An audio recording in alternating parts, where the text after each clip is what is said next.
कहाँ है, कैसा है, जानने के लिए कृपया अवश्य सुनिए जगत गुरु तत्वदर्शी संत रामपाल जी महाराज के अमृत वचन। लेकिन जो संत नियम बताते हैं वो आपके लिए लक्ष्मण रेखा होनी चाहिए।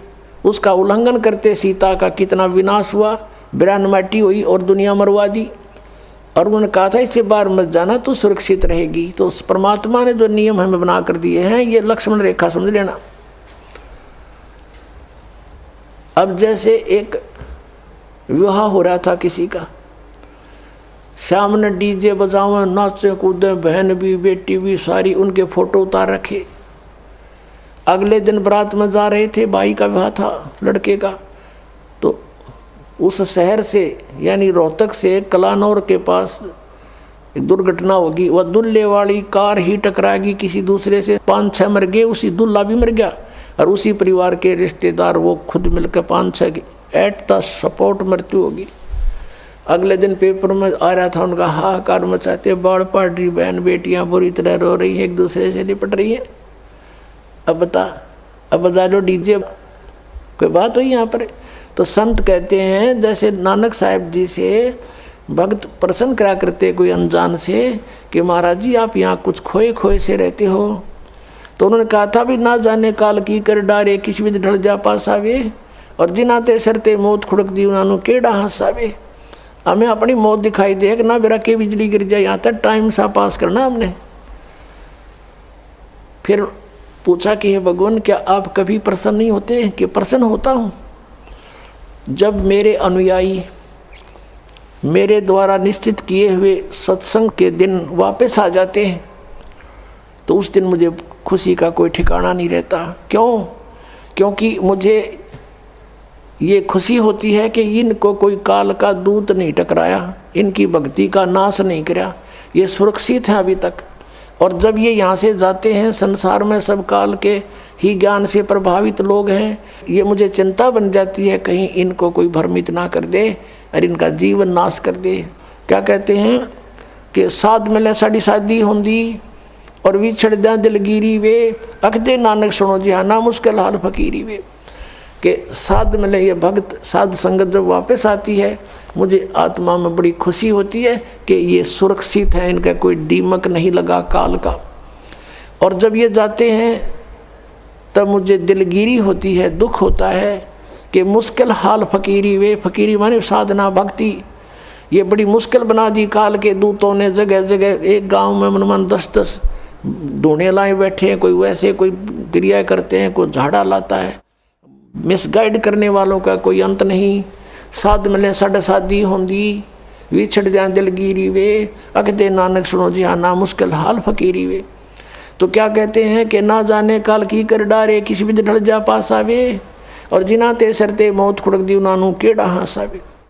अब यदि तुम परमात्मा का नाम लो और विवाह करो सिंपल वेत है।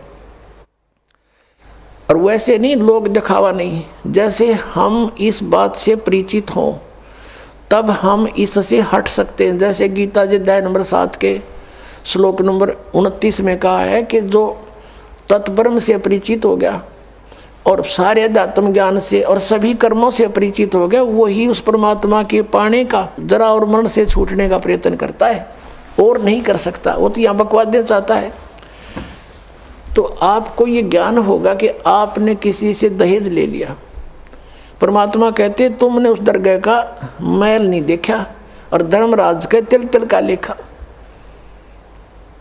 तो आप किसी से पैसे लेते हो रिश्वत से, चोरी से, या वैसे कोई धोखा दे करके लेकर नहीं देते हो, आपने एक एक पाई पाई का हिसाब देना पड़ेगा। तो हम क्यों अपने सिर में दर्द करें?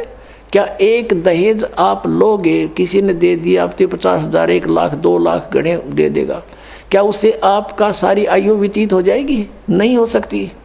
परमात्मा पर आधारित होजिए और इस मंत्र का जाप कीजिए, जो दास आपको देगा। आपके भाग्य में ना होगा तो भर देगा, आपकी बेटी की किस्मत को भर देगा भगवान, उसको नाम से जोड़ दीजिए। आपके पुत्र को भी आगे सुख देगा। सारी सृष्टि का पालन करता, और क्या आज हम उसी से सीधे संबंधित हो गए? क्या हमें 2 रोटी नहीं दे सकता? और हमें घृणा नहीं चाहिए, यदि मोक्ष पाना है और जन्म मृत्यु से पीछा छुटवाना है, जरा और मरण से बचना है, तो ये क्रियाएं दास जैसे बताओ ऐसे करना। हमने यहाँ आप कितनी कोठी बना ले, एक कमरे में एक चारपाई पर आपको स्थान मिलेगा, बाकी खाली रहेगी, वो व्यर्थ हुआ। तो व्यर्थ की बकवाद हमारे मन से आप हट जाया करेगी इस ज्ञान के आधार पर। अब कोठी बना रहा था एक व्यक्ति,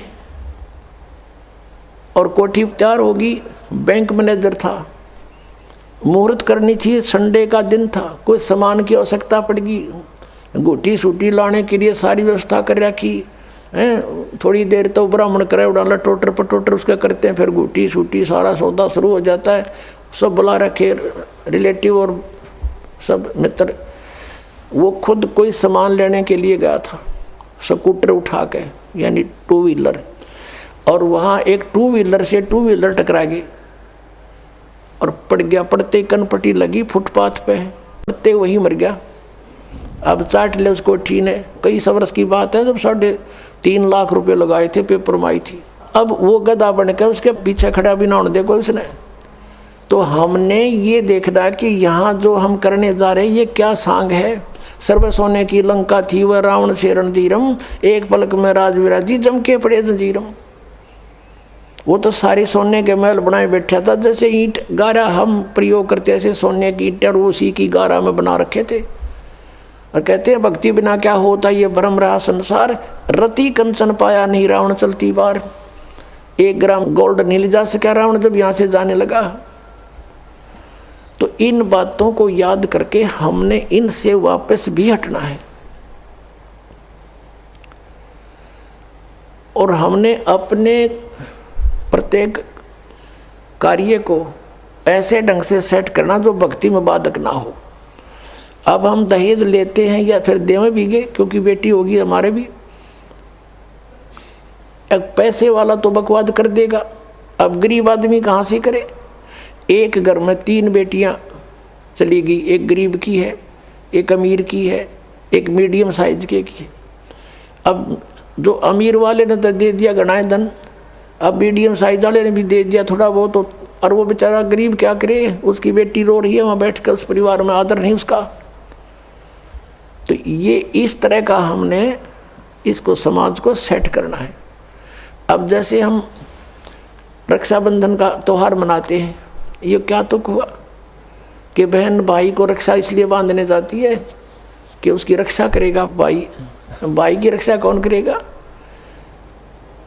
एक बहन कह रही थी कि मैं रक्षाबंधन के दिन गई अपने भाई को बांधने के लिए रक्षा सूत्र, इंतजार कर रही थी, पता लग गया कि कहीं कामवश गए हैं, मोटरसाइकिल पर गए हैं। कुछ देर के बाद पता चला कि उसकी मृत्यु होगी, उसका शव लेकर आ रहे हैं। जिस भाई से मैं अपनी रक्षा के लिए गई थी उसकी रक्षा भी नहीं हो पाई, वो अपने नहीं कर सका।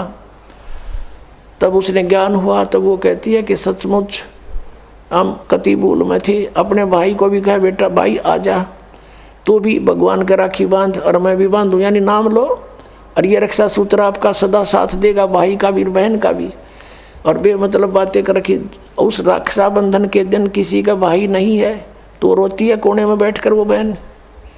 फिर ये बात का सिस्टम, जिस बहन का भाई नहीं है वह दूसरों के मुंह की तरफ देखती है, कौन आएगा हमारे घर। तो पुण्यात्माओं, ये बेमतलब की बकवाद, ये जग की रीत से हमने वापस हटना है और अपने जीवन को नए सिरे से सेट करना होगा। यदि भक्ति करना चाहते हो, समाज के भाव में बहना है तो नो प्रॉब्लम, आप कुछ भी करो, वो आपकी मर्जी, लेकिन भक्ति नहीं चलेगी। तो इस प्रकार हम इन क्रियाओं से भी सावधान होना है, अपने आप को बचा के रखना है, तब हमारी भक्ति प्रफुल्लित हो। फिर क्या बताते हैं कि असंग जन्म तन मरत्या हो गए और जीवित क्यों ना मरे रे। एक तो ये जीवित मरना, इस ज्ञान आधार से सब बकवादें छोड़ देंगे। जिस समय ये दास गांव गांव में घर घर में जाके पाठ करते थे 3 दिन का, यानी 500 यज्ञ करते थे फ्री ऑफ कॉस्ट, किसी से कोई पैसा नहीं लेता था, क्योंकि दास सर्विस करता था। और जैसे सैटरडे संडे की छुट्टी होती थी उनमें जा कर के लाभ उठाता था। तो उस समय क्या होता था, हम सत्संग कर रहे होते थे, होली ये फाग आ जाता था, हम तो सभी, वो परिवार भी जिसने उपदेश ले रखा है, हम अपना आराम से भगवान का पाठ कर रहे हैं, अपना मंत्र जाप करें, और गांव वाले जैसे जो भगवान के मार्ग पर नहीं लगे हैं, और वो क्या करें, कीचड़ ठाव एक दूसरे मुंह पर फर, किसी का पिचकारी मारे। कोई गांव में तो और सिस्टम है, कोरडा बना लेते हैं घंटर सा, वो मारे एक दूसरे का हैं, और लाल लाल मुँह कर रखे बांदर कैसे सारन, कोई गारा में पड़ा है, कोई घुट्टी लाई नो करता फिर रहा है, और हम बैठे भगवान का आनंद ले रहे हैं अपने कवाड़ बंद करके कि हमें डिस्टर्ब ना कर दे। तो इस प्रकार जो आनंद परमात्मा के मार्ग में है, इस भक्ति में है, इन बकवादों में नहीं हो सकता। तो इस तरह की हमने नहीं करना, क्योंकि हम यहाँ के वासी नहीं हैं और यहाँ सुख नाम की चीज़ नहीं है। आज हम खुशी मना रहे, 1 मिनट में ना जाने के बिजली गिर जाए, और परमात्मा की भक्ति करेंगे, इससे हमारा बचाव बनेगा। और ये इस तरह के जो मर्यादाहीन कार्य करने से नामखंड हो जाएगा, नामखंड होते ही भगवान रुष्ट हो जाएगा, आपके ऊपर काल का अटैक हो जाएगा और आपको फिर हानि हो जाएगी। तो इस डर से हमने अपना यहाँ टाइम पास करना है और भक्ति की ख्यास करना है, भक्ति बढ़ाते रहना है, धर्म पुण्य जो भी क्रियाएं बताइए सभी करते रहना, आखिरी सांस तक करना पड़ेगा आपको। और दूसरे टाइप से जो जीवित मरना है, कि जैसे आप जी देखते हैं कि नाइट सर्विस में यानी रात्रि सेवाओं के अंदर बसों में व्यक्ति जाते हैं और फिर सुबह शाम तक वापस आ जाते हैं। वो नाइट सर्विस में किस लिए जाते हैं कि उनको बहुत आवश्यक कार्य होता है और शीघ्र करने के लिए ही वापस आने के लिए गए होते हैं कि शाम तक लौट आऊँ। और ऐसे ही एक रात्रि सर्विस में गया, रास्ते में एक्सीडेंट हो गया, वापस आना था, इतनी शीघ्रता थी उसको, इतना आवश्यक कार्य था कि वापस आना था उसको, और दुर्घटना मृत्यु होगी नाइट सर्विस में। अब वो कहाँ गई वो शीघ्रता, कहाँ गए जिसके लिए पंजे ना टक्के थे, वो क्या ले गया साथ में। तो आप जी ये सोच लीजिए, जब सतलोक आश्रम बरवाला की तरफ सत्संग निकट आवर चलना चाहो तो न्यू सोच लो हमारी मृत्यु होगी आज और इब्बा होगी, और आ जाओ यहाँ पर सत्संग सुनो, 3-4 दिन फ्री ऑफ माइंड रहो, एक दूसरे से भगवान की चर्चा करो, यहाँ और बकवाद मत बतलाना, ये ख्यास रखना, परमात्मा रुष्ट हो जाएगा। ठीक है, कोई मित्र रिश्तेदार मिलता है, बातें करो गृहस्थी की थोड़ी बहुत देर के लिए, फिर अपना मालिक की चर्चा शुरू करें, कोई ज्ञान उससे सुने, कभी आप सुनावे, फिर मंत्र करने लग जावे। सब सुविधाएं भगवान ने आपके लिए दे रखी, इन दासों के द्वारा आपको सारी व्यवस्था करवा के दी जाती है। तो इसका सदुपयोग करना, दुरुपयोग करने से राम रूठ जाएगा आपका, और राम नहीं रूठना चाहिए, ये भी आपको डर लगे। तो ये सोचकर आप आ जाइए और ये सोचिए कि हमारी मान ले परमानेंट मृत्यु हो जाए तो भी तो हो सकती है ऐसे। और अब हम 3 दिन 4 दिन 2 दिन जिसा भी समय आप मरना चाहो मरो, और फिर वापस चले जाओगे घर पे, और परमानेंट टिकट कटगी फिर भी तो बात बिगड़ेगी, फिर तो धरा धरा रहेगा, सारा संभाल ही नहीं सकते आप। तो अब जा कर के मान लीजिए तुम समझते हो कि कुछ काम बिगड़ जाएगा, तो अभी तो फिर जाकर संभाल सकते हो, परमानेंट तो नहीं मरे। लेकिन जो परमात्मा के लिए सच्चे दिल से आते पुण्यात्माओं, किसी का आज तक काम बिगड़ा नहीं, बने मिलते हैं, लेकिन वो आपकी श्रद्धा पर डिपेंड करेगा। सतगुरु के दरबार में कमी काहे की ना, अनसा मौज नहीं पावता तेरी चूक चाकरी में। तो इस प्रकार हमने परमात्मा की भक्ति को सुचारू भी रखना। क्या बताया है कि असंग जन्म तन मर्त्या होगे, जीवित क्यों ना मरे रे, और 12 मद महल मठ बोरे, बहुर ना दे धरे रे। अभी तक हमें 10वें द्वार का पता था कि शरीर में 10वां द्वार 10वां द्वार। पुण्यात्माओं, ये जो 10वां द्वार है ये एक ब्रह्मांड का रास्ता है। और आपने ये भी सुना होगा कई बार, क्योंकि जो भक्ति मार्ग में लगे उन्हें सब तरह के साधक संत टकराते हैं। हमने सुना बहुतों से कि एक यहाँ संत रहता था, उसने अपनी योग अभ्यास से अपने शरीर को ऐसा मंत्रों से और जाप से ऐसा सेट कर रखा था कि उसने ब्रह्मांड फोड़ दिया। यानी उसका यहाँ से शरीर में एक सुराख मिला, जब उसका शरीर छूटा उसने अपना ब्रह्मांड फोड़ गया वो, यानी वो पार हो गया, 10वें द्वार पर पहुँच गया, 10वें द्वार पार कर गया। अपने आत्माओं 21 ब्रह्मांड है इस काल के। जिसने एक ब्रह्मांड पार कर लिया तो एक फिर और 21 ब्रह्मांड और हैं। अब इससे निकल कर वो फिर क्या करता है, ऊपर धक्के खाता है, ऊपर अपना समय व्यतीत करता है, घूमता रहता है इधर उधर भूत की तरह, प्रेत की तरह। फिर वहाँ से उसको जैसा भी उसकी सुविधा होती है, जैसे जिसकी भक्ति होती है, उसी लोक में उसको भेज दिया जाता है। वहाँ बैठकर वो अपना पुण्य पाप जो भी है उसका सारा भोग कर फिर पृथ्वी पर आता है। अब ये 12वां द्वार में भगवान का स्थान है। अब 10वां द्वार जो है, जो तो एक शरीर से निकलकर इस बॉडी से बाहर ब्रह्मांड में घूम रहा है। इस ब्रह्मांड से अलग भी और ब्रह्मांड है, और जब 21 ब्रह्मांड का एक स्थान है, 21वां ब्रह्मांड जो है, वहाँ पर ये काल विराजमान है। और उस 21 में ब्रह्मांड से फिर उस परब्रह्म के 7 संग ब्रह्मांडों में प्रवेश करने का एक द्वार है जो 11वां द्वार है। और इस अक्षर पुरुष के 7 संग ब्रह्मांडों को पार करके जब सतलोक में प्रवेश करने जाते हैं तो वो 12वां द्वार है। उस 12वें द्वार को पार करके फिर हम सतलोक में प्रवेश करेंगे, वहाँ हमारा निज ठिकाना है। अभी तक ये 10वां द्वार पर गाटा जोड़ रहे थे, और एक सिरफिरा है कोई संत वो ने कहा 11वां द्वार में बताया कबीर साहब ने। और उसको किसी ने कहा जी हमने सुना है एक संत बताता है कि 12वां द्वार है। नहीं 12वां नहीं है, तो 11वां का कि ठेका ले रहा है, 11वां है। तो यहाँ संतों ने परमात्मा जिनको मिला आदरणीय गरीबदास साहिब जी को, और ऊपर के सब ब्रह्मांड दिखा कर लाए। तो गरीबदास साहिब जी कह रहे हैं कि 12 मद महल मठ बोरे, उस 12वें द्वार में है वो स्थान मठ, यानी वो आपका निवास स्थान। और बहुर ना दे धरे रे, वहाँ जाने के बाद फिर कभी मृत्यु नहीं होती। 15वें अध्याय के 4थे श्लोक में, 18वें अध्याय के 62वें श्लोक में जिसके विषय में कहा है। फिर क्या बताते हैं कि दोजक बहिष्ट सभी तें देखे राजपाट के रसिया। दोजक कहते हैं नरक को, और बहिष्ट कहते हैं स्वर्ग को। कहते तूने सत साधना ना मिलने से, तत्वदर्शी संत ना मिलने से, ये जो साधनाएं भक्ति तुम कर रहे हो, इससे स्वर्ग में भी जाना पड़ता है, फिर पाप नरक में भोगने पड़ते हैं। आपके दोनों अकाउंट ओपन रहते हैं। पुण्य वाला अलग लिखा जाता है, पाप वाला अलग। पुण्य के आधार से स्वर्ग महास्वर्ग प्राप्ति हो जाती है, वहाँ देव पद भी प्राप्त हो जाता है। और पाप के आधार से फिर नरक में भी आपको कंपलसरी जाना पड़ता है। और पूर्ण परमात्मा कबीर परमेश्वर की भक्ति 2 अक्षर के नाम से और सार नाम से करने से, आदि नाम से, तो आपके पापों का नाश हो जाता है। कबीर साहब कहते हैं जब ही सतनाम हृदय धरो भयो पाप को नाश।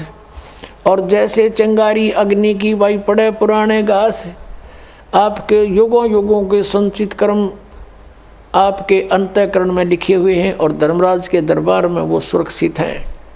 उन्हीं के आधार से वो आपके प्रारब्ध बनाकर भेजता है। पुण्य जिसके ज़्यादा हैं, पाप कम है, या पाप ज़्यादा हैं पुण्य जैसे हैं, उसी आधार से आपके जीवन में पुण्य और पापों का संयोग करके आपका एक जीवन दिया जाता है।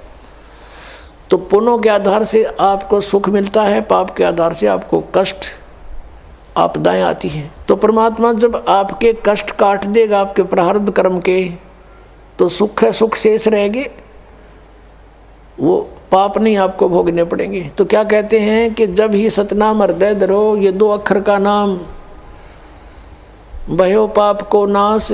और जैसे चिंगारी अग्नि की भाई पड़े पुराने घास, आपके ढेर सारे लाखों टन पड़ा हो सूखा घास, एक माचिस की सीख जलाकर उसमें डाल दीजिए, सबको सवा कर डालेगा, राख बना देगा। चलेगी हवा वो उधर की उधर, पता नहीं कहाँ की कहाँ राख जाएगी, वो फील्ड क्लियर हो जाएगा।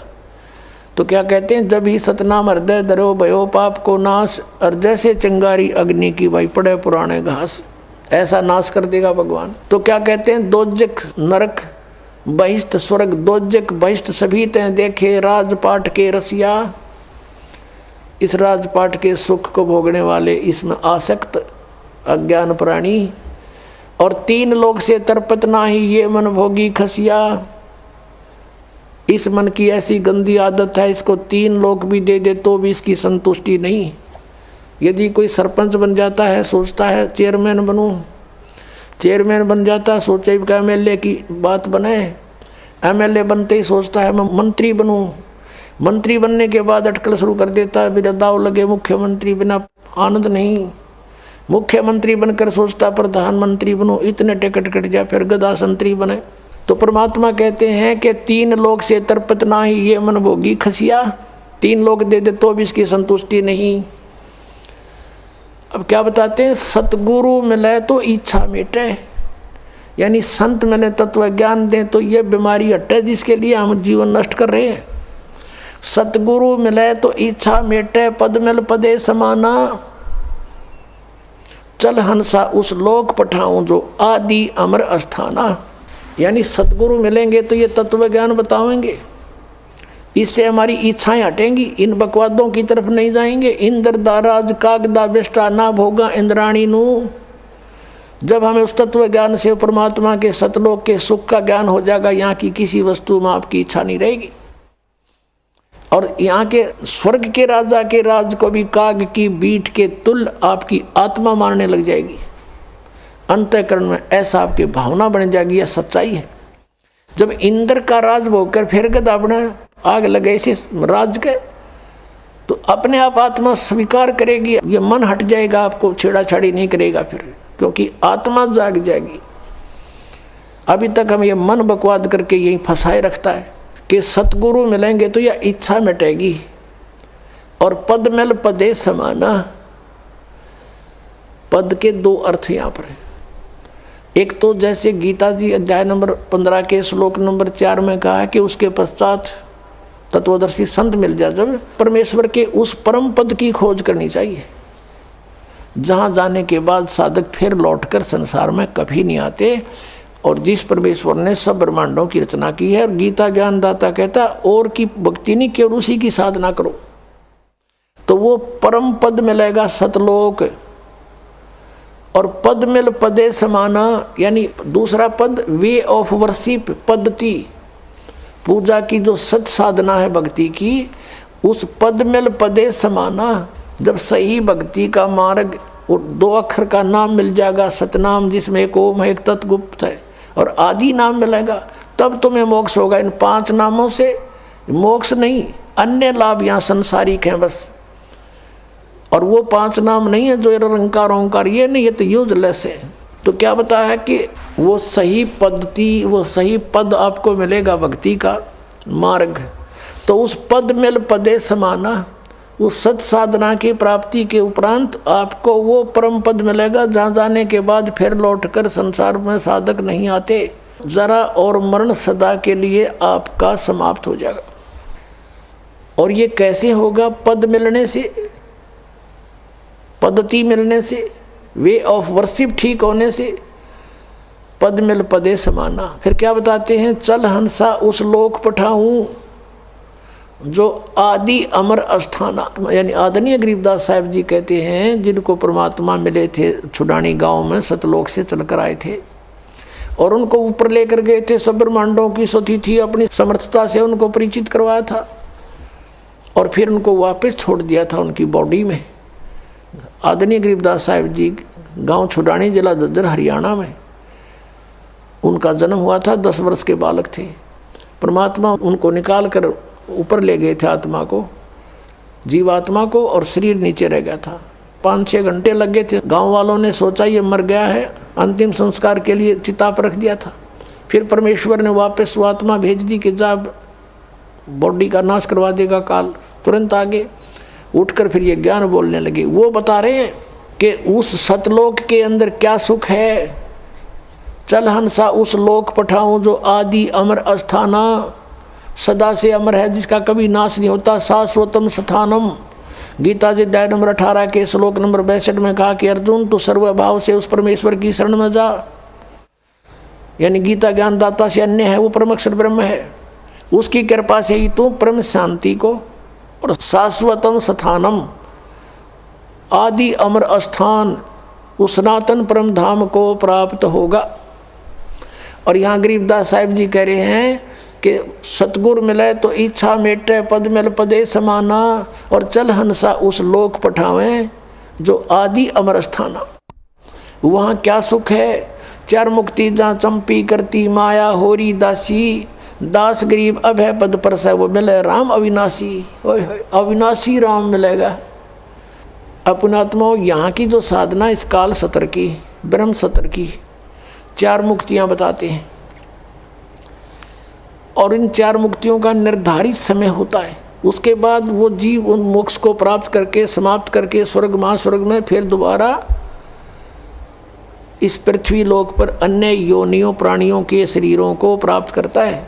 इंद्र कुबेर ईश की पदवी, ब्रह्मा वरुण धर्मराया और विष्णु नाथ के पुर को जाकर फिर भी वापस आया। ये चार मुक्ति भी यहाँ नाशवान है यहाँ की। और क्या बताते हैं कि जो सुख तुम्हें इन मुक्तियों से यहाँ प्राप्त है वो सतलोक में सदा बना रहेगा, कभी वो नष्ट नहीं होगा। चार मुक्ति जहाँ चंपी करती, चंपी माने आपके हाजिर खड़ी रहेंगी, उस सुख का कभी नाश नहीं होता, ह्रास नहीं होता, एंड नहीं है। चार मुक्ति जहाँ चंपी करती माया होरी दासी, और दास गरीब अब है पद पर से वो मिले राम अविनाशी। अब जैसे आप जी ने गीता अध्याय नंबर 15 के श्लोक नंबर 16 और 17 में 3 पुरुषों की जानकारी प्राप्त हुई।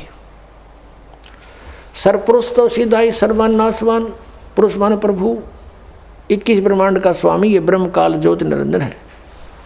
अक्षर पुरुष ये परब्रह्म कहते हैं इसको, जो 7 संग ब्रह्मांड का स्वामी है।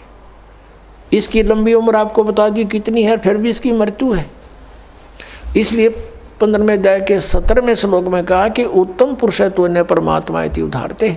यह लोग तरम अविषय विवर्ती अवय ईश्वर है। इन दोनों से सरपुरुष और अक्षर पुरुष से तो उत्तम पुरुष श्रेष्ठ परमात्मा तो कोई और है, और वही परमात्मा कहलाता है।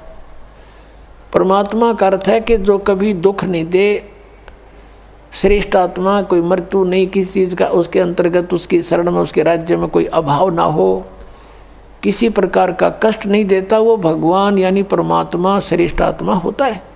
तो वो परमात्मा और फिर वो ही अविनाशी, अवास्तव में अविनाशी परमात्मा है वो, और वही तीनों लोकों में प्रवेश करके सबका धारण पोषण करता है। जिसका जैसा संस्कार यहाँ भी है वो भी उसी के आदेश से आगे आवंटित होता है, सबको उसी के आदेश से निर्धारित नियम से मिलता है। और यहाँ क्या बताते हैं? चार मुक्ति जहाँ चंपी करती माया होरी दासी, और दास गरीब अभय पद पर से वो मिले राम अविनाशी। ओए होए। गीता अध्याय नंबर 15 के श्लोक नंबर 17 में जिस अविनाशी वास्तव में विनाशी परमात्मा है वो मिलेगा इस साधना से। कौन सी साधना से? राम नाम जप कर थर होई, ओहम सोहम मंत्र दोई। एक सतनाम है 2 अक्षर का, उस 2 अक्षर के सतनाम के जाप से आपका स्थिर स्थान मिलेगा। राम नाम जप कर थर होई, ये 2 अक्षर का मंत्र सोई। ये 2 अक्षर का मंत्र जो है ये है सतनाम, और इससे आपको स्थिर स्थान मिलेगा। राम नाम जप कर थर होई, थर माने स्थाई, स्थाई होना, कभी जन्म मृत्यु नहीं होती, वहाँ चले जाना।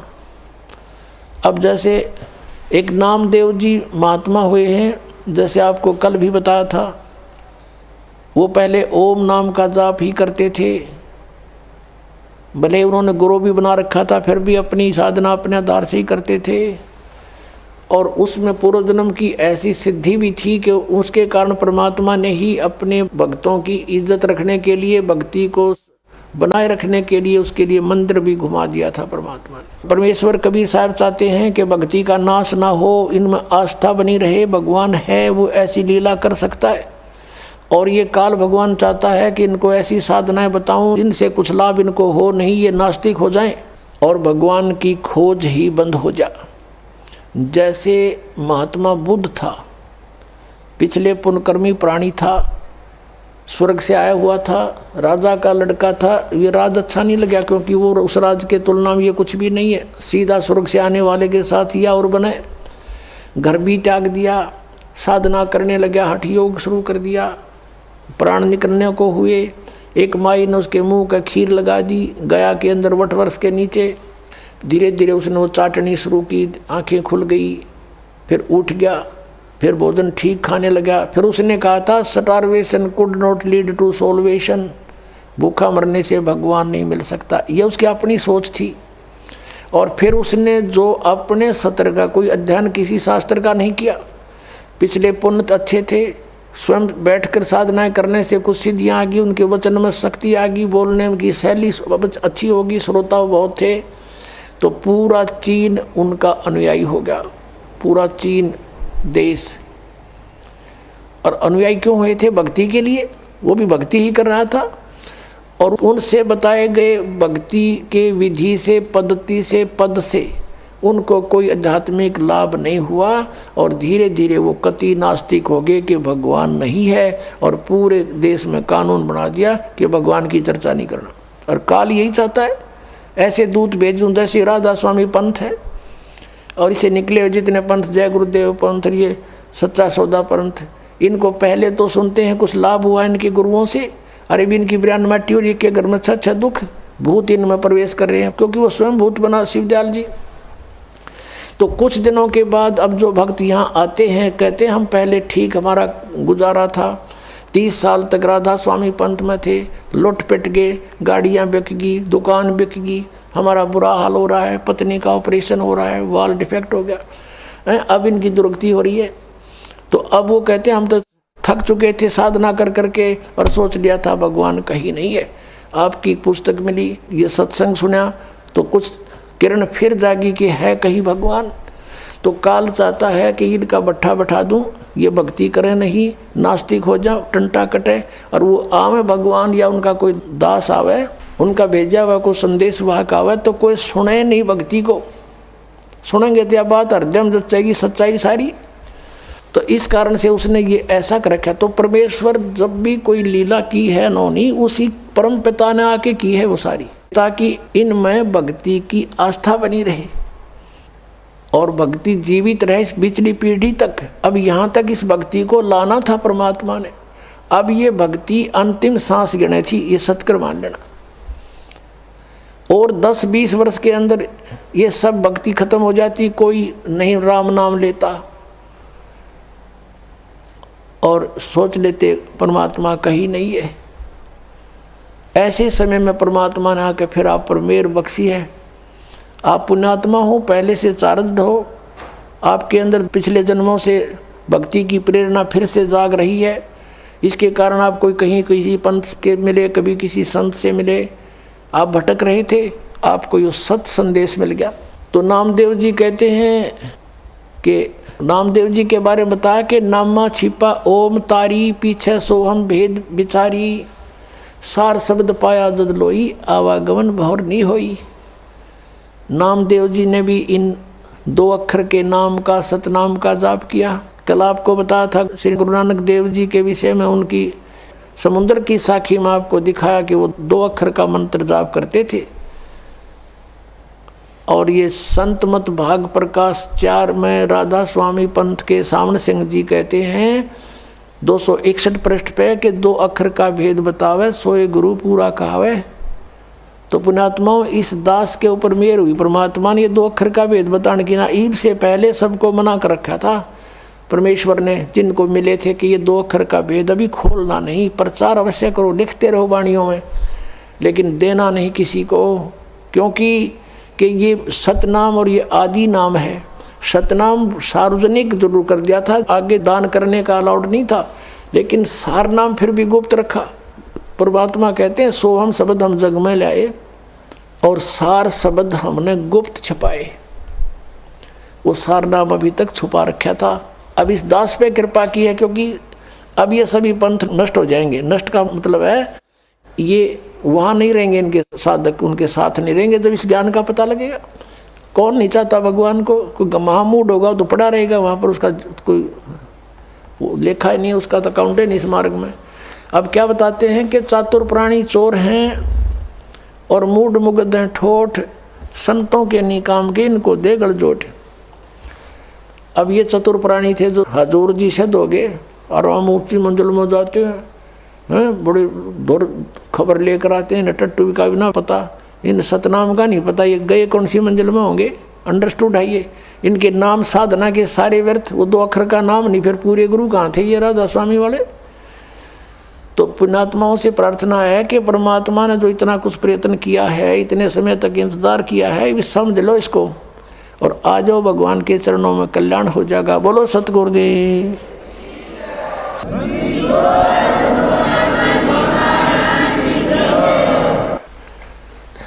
पुण्यात्माओं, आपका सौभाग्य है कि आपको इस सत्संग सुनने को मिला। अभी आपने आध्यात्मिक ज्ञान चर्चा नामक एक विशेष प्रोग्राम साधना टीवी से चलता है और ये एक बहुत परोपकार का कार्य हो रहा है।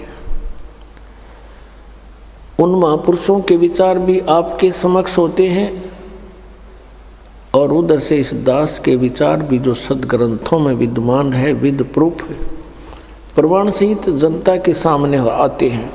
इससे जनता को ज्ञान होगा कि कौन संत कैसा ज्ञान रखता है। फिर ठीक है, जिसको जौन सा ठीक लगेगा उसको सेलेक्ट कर लेंगे। श्री तुलसी साहेब जी, तुलसीदास जी जो मथुरा जय गुरुदेव के प्रमुख हैं, उनसे प्रश्न किया गया कि मोक्ष प्राप्त प्राणी सतलोक में भिन्न रहता है या ऐसे समा जाता है परमात्मा में जैसे बूंद समुद्र में। तो उन्होंने यही बताया कि वहाँ मोक्ष प्राप्त प्राणी अमर लोक में जाकर, सतलोक में जाकर अमर पद को प्राप्त होकर के ऐसे परमात्मा सतपुरुष में लीन हो जाती है जैसे जल की बूंद जल में समा जाती है। पुण्यात्माओं,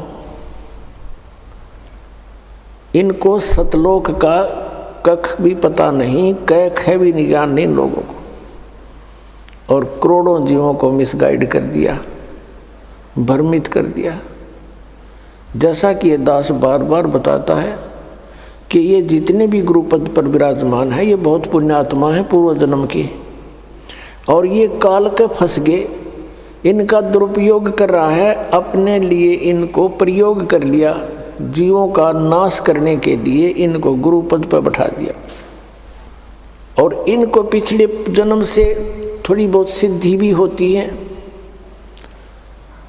और पुण्यात्मा, इस दास ने राधा स्वामी पंथ के सभी संतों के इतिहास को गहनता से पढ़ा है, जाना है। श्री शिवदयाल जी जो राधा स्वामी पंथ का प्रवर्तक माना जाता है, उससे भी ज़्यादा पुण्यात्मा थे ये तुलसीदास जी मथुरा वाले जो जय गुरुदेव पंथ के प्रमुख हैं। उनसे भी ज़्यादा पुण्यकर्मी, अधिक भक्ति शक्ति युक्त थे। उन्होंने तो 18 वर्ष तक, 15 वर्ष, 17 वर्ष जैसे वो बताते हैं, एक बंद कमरे में बैठ कर अपनी बैटरी चार्ज की सिद्धियाँ प्राप्त की। और ये 1954 से सत्संग करने लग गया, ये युवा ही था उसमें। और इसके पूर्व जन्म की इतनी बैटरी चार्ज थी। 1971 में इसने एक भविष्यवाणी की जो कि इस दास के लिए थी। अब पुण्यात्मा आपको फिर दिखाते हैं कि जो संत, ये मानता होती है उन संतों की जो सच्ची बोल देते हैं। इसने 1971 में ये कहा था कि उस महापुरुष का जन्म हो चुका है, वो 20 वर्ष का हो चुका, 7 सितंबर 1971 को। इस दास का जन्म 8 सितंबर 1951 को हुआ। ये आपके पास पुस्तकों में विद्यमान है पहले से ही, कोई यूँ नहीं कि इसको देख कर ईब बताने लग गए हों। 7 सितंबर 1971 को दास पूरा 20 वर्ष का हो गया। 8 सितंबर को 21वां वर्ष शुरू हो गया दास का। उसके विषय में इनकी दिव्य दृष्टि काम करे थी 1971 तक, और 40 साल के बाद आज उनकी दिव्य दृष्टि कति ब्लॉक होगी, क्योंकि वो जो सिद्धि शक्तियाँ थी, भक्ति थी, वो नष्ट होगी। किसी को आशीर्वाद दिया, किसी को किसी प्रकार से इसने भक्ति आगे की को ना, क्योंकि साधना ठीक नहीं थी। इनके मंत्र सभी काल के, 500 नाम काल के। तो जैसे पहले बैटरी चार्ज होती है इन्वर्टर की, वो सब काम करती है, भले ही उसके ऊपर चार्जर ना लगा रखा हो, और वो सब काम करती है। फिर धीरे धीरे बैटरी डाउन हो जाती है और एकदम इन्वर्टर काम करना बंद हो जाता है। कभी झपके मारे, कभी आवे, कभी जा, और फिर कति बंद हो जाता है। आज इस जय गुरुदेव पंथ के प्रमुख श्री तुलसी साहिब की वो सतिथि हो चुकी है। आज इसको कख पता नहीं, और 1971 में इसकी दिव्य दृष्टि काम करे थी। इसने क्या बताया है, देखो इसकी महानता है। अपने से अन्य की बड़ाई बड़ा व्यक्ति कर सकता है, सच्चाई वही बोल सकता है। ये महान आत्मा थे, लेकिन अब ये -0 हो चुके हैं आज के दिन, क्योंकि आगे भक्ति इनकी शास्त्र अनुकूल नहीं, 2 अक्षर का नाम नहीं जिससे कुछ लाभ मिलना था। ये 500 नाम काल के जाप करते हैं और औरों को भी दे रहे हैं, और करोड़ों शिष्य बना करके अपने सिर पर इन्होंने बाहर रख लिया। इनको मिसगाइड करने का महा अपराध कर लिया इस महापुरुष ने। ये और इसको महा कष्टदायक होगा आगे जा करके। 1971 में इन्होंने क्या भविष्यवाणी की, आपके रूबरू कराते हैं। एक पुस्तक है जय गुरुदेव की अमर वाणी, इन्हीं की छापी हुई है, देखिएगा। जय गुरुदेव की अमर वाणी भाग 2।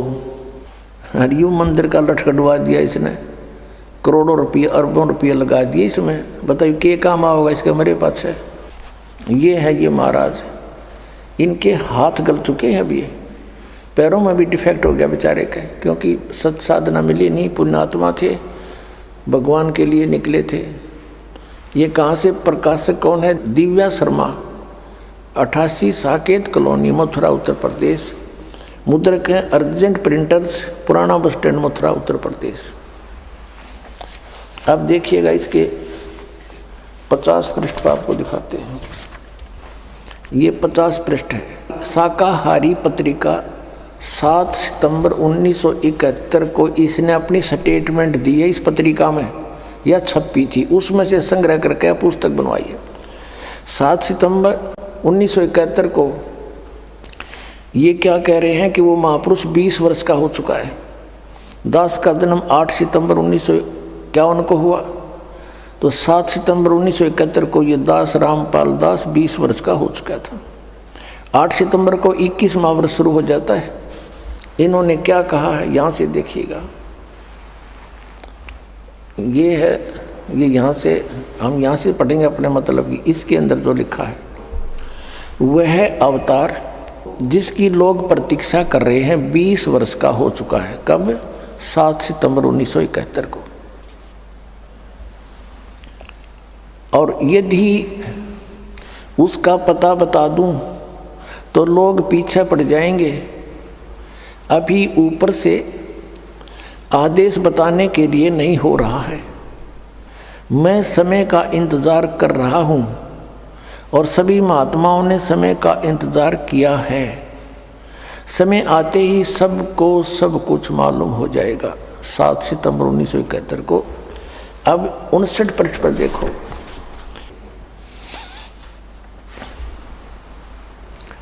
28 अगस्त 1971 को इसने क्या कहा था कि महापुरुष का जन्म भारतवर्ष के एक छोटे से गांव में हो चुका है और वह व्यक्ति मानव इतिहास का सबसे महत्वपूर्ण व्यक्ति बनेगा।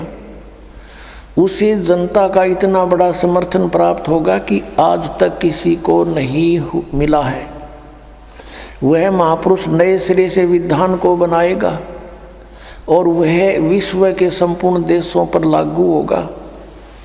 उसका एक झंडा होगा, उसकी एक भाषा होगी।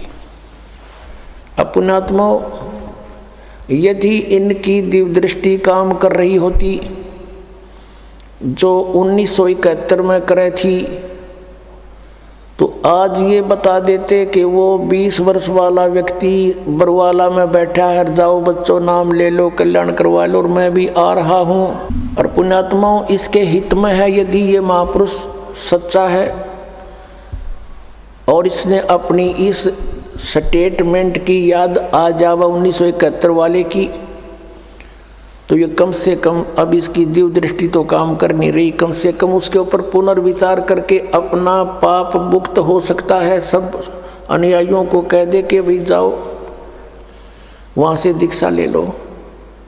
और इसने भी चाहिए, अब इसके पल्ला कुछ नहीं है। शिवदयाल जी भूत बन गए, इनकी क्या स्थिति होगी? तो दास का उद्देश्य इस दास को अपना दास समझ का आ जाए। सभी महापुरुष संत जितने हैं ये भगवान के लिए ही तो घर छोड़ा, इन्होंने परमात्मा के पाने के लिए इन्होंने ट्राई की, फिर इनको गुरुपद दे दिया, लेकिन वो नकली माल था सारा। तो इसमें मान बढ़ाई की बात नहीं होती। और संत प्रेस्टेज इशू नहीं बनाया करते, परमात्मा को इशू बनाया जाता है। आत्म कल्याण इशू होना चाहिए। और आत्म कल्याण इस दास के अतिरिक्त इस विश्व में किसी के पास वो साधन नहीं जिसका हो सके। 2 मंत्र के जाप से मोक्ष होगा, उस सत्य नाम से, वो 2 अक्षर का मंत्र है। और तीसरा सारनाम आदि नाम जिसको कहते हैं, इन 3 मंत्रों से मोक्ष होगा। जो ये 5 नाम हैं इन कमलों के, ये केवल सांसारिक सुख रिद्धि सिद्धि इनमें आ जाती हैं। जैसे गणेश जी के जाप से सिद्धियां आ जाती, लेकिन अकेला जाप करने से अब इनको सबको मिक्स करके जाप कराया जाता आपसे। जैसे अकेला कोई सूंठ खावे, सौंठ, तो उसका अलग से लाभ होगा, और उसको अन्य औषधियों में मिलाकर खाया जाता है, उसका एक विशेष और गुण बन जाता अच्छा। तो इन सभी मंत्रों का जो आपको दिए जाते हैं, ये ओंकार, निरंकार, ज्योति निरंजन, ये नहीं है, ये सतनाम ये नहीं है। वो मंत्र इनसे भिन्न है।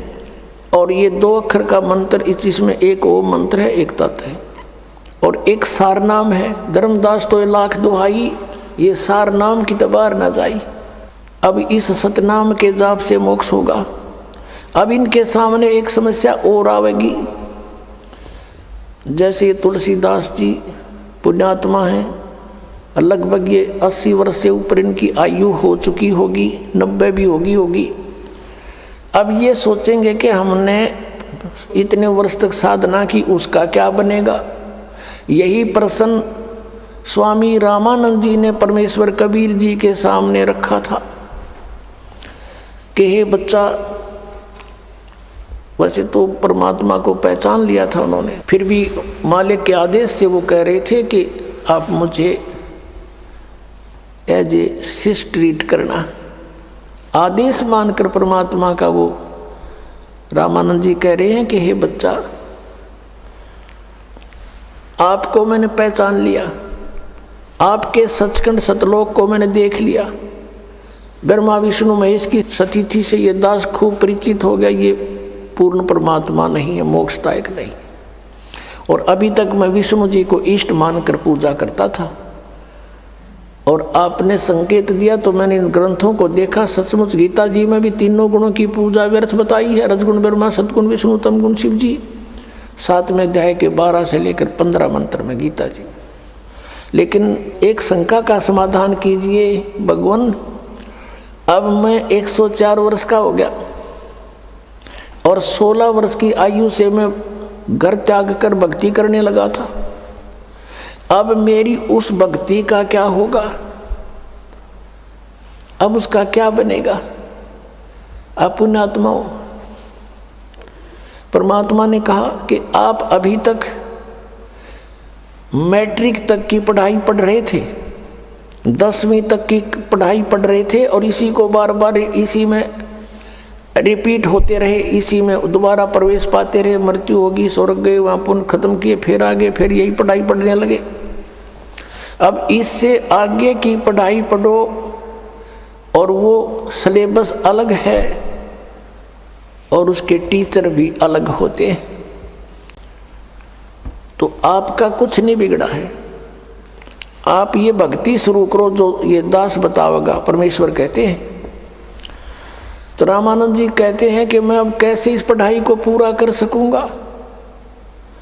परमात्मा ने कहा कि ये मेरा काम है, आप दीक्षा लीजिए और स्टार्ट कीजिए।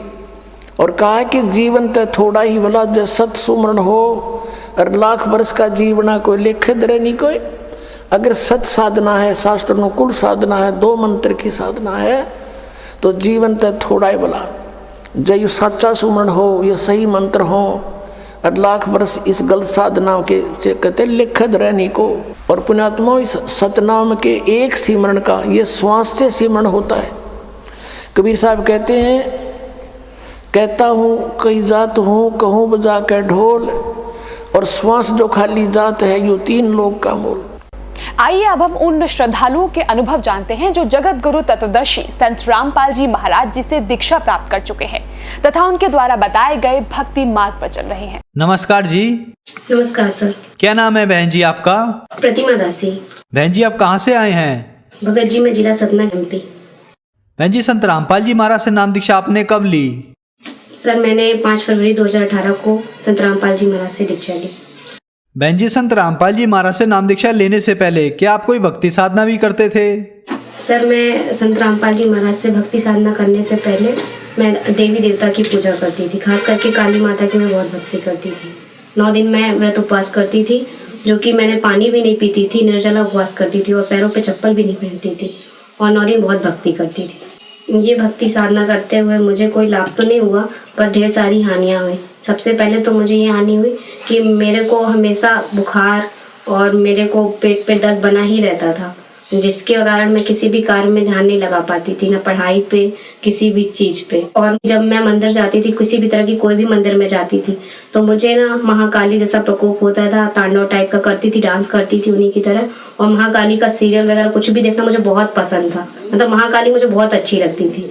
पर इसके साथ साथ मुझे तकलीफ भी बहुत होती थी। उसके दौरान मुझे बीमारी भी हुई, कैंसर होते होते रह गया मुझे। मेरा ऑपरेशन हुआ तो बताया गया कि अगर आज आपका ऑपरेशन नहीं होता तो आपको 24 घंटे के अंदर वो पंपिंग हो जाता, सिस्ट में पानी जो था वो पंपिंग होता, जिससे आपको बीमारी हो जाती, वो कैंसर का रोग हो जाता।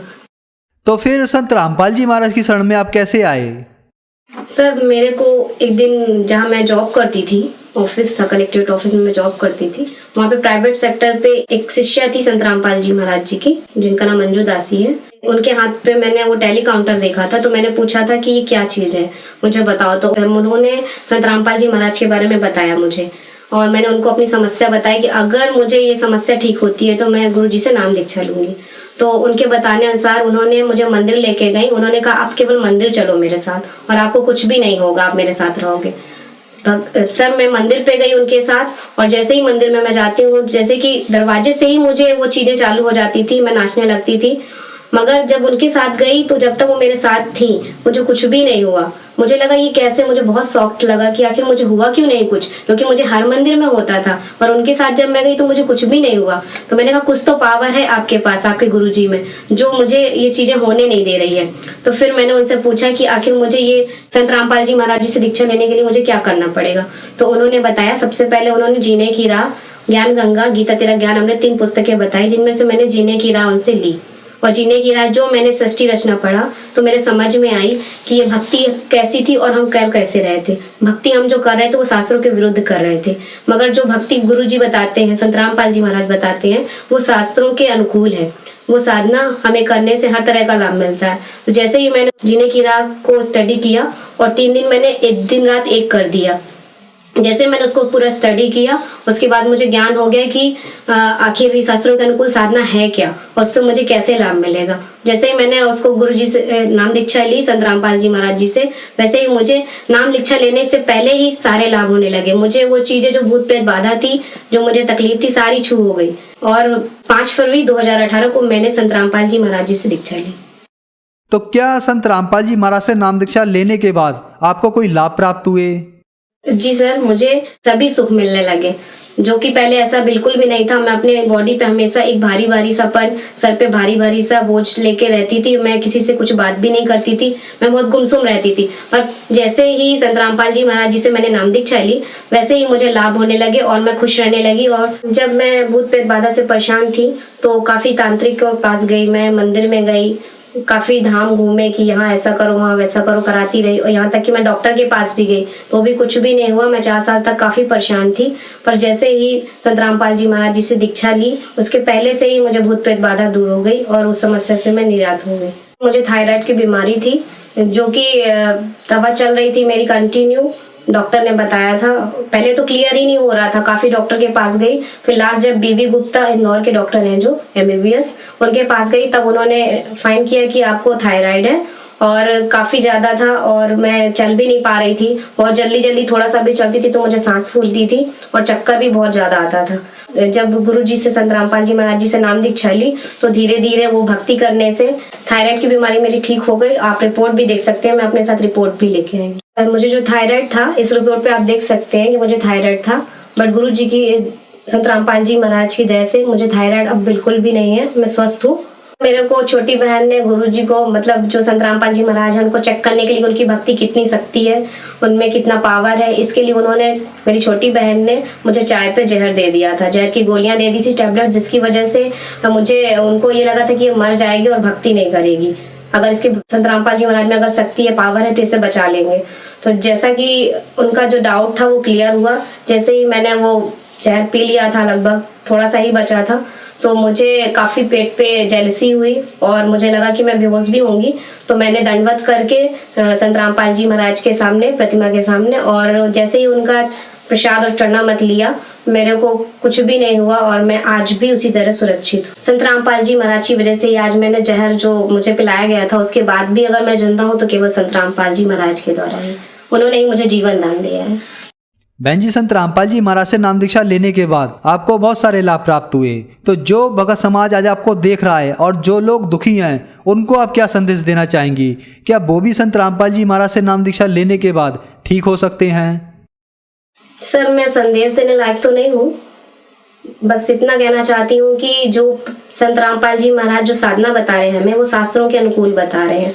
4 वेद, 6, 7, 18 पुराणों का और सभी ग्रंथों से वो एक एक चैप्टर खोल के उंगली रख रख के बताते हैं कि कहाँ पे क्या लिखा और हमें कैसी साधना करने से, कैसी भक्ति करने से कैसे लाभ होगा। और हमें सारे ग्रंथों को देख के, मैच करके, और ज्यादा नहीं, जितना भी हो सके आप सत्संग सुनो, और जैसे ही आपको क्लियर हो कि हाँ, संत रामपाल जी महाराज जी जो साधना भक्ति बता रहे हैं शास्त्रों के अनुकूल, वो सही है, तो आप उनसे नाम दीक्षा लेके अपना कल्याण करें। बहन जी, संत रामपाल जी महाराज से नाम दीक्षा कैसे ले सकते हैं?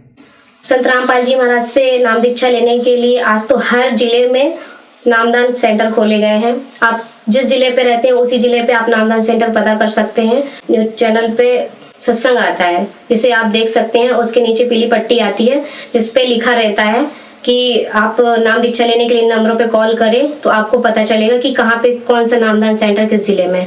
आप जिस जिले में रहते हैं वहीं पे आपको ये सुविधा प्रोवाइड होगी और आप नाम दीक्षा लेकर, आप भक्ति करके आप अपना जीवन कल्याण करें। धन्यवाद बहन जी। धन्यवाद सर।